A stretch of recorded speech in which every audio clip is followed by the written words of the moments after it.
ba ang ginagawa mo dito? Okay, ayos lang, mag-usap tayo. Si Papa ay nagbabakasyon at sinabi niya, dito muna ako ng ilang araw. Sama ka ba sa akin? Ayoko. Pangako, tapos na ako sa panguhuli.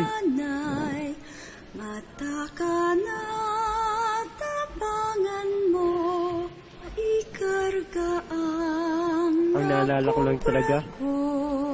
Kay ang gabing iyon, putos ko, tabangan mo.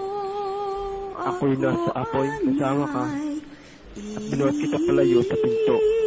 Tulog ka na'y wala diri, imo nanay, katot yanda. Meron pa tayong trabaho ang gagawin.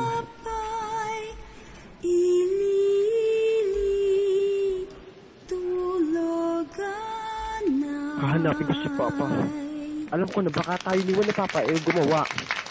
Pagliligtas sa mga tao, panghuli ng bagay. Magnegosyo.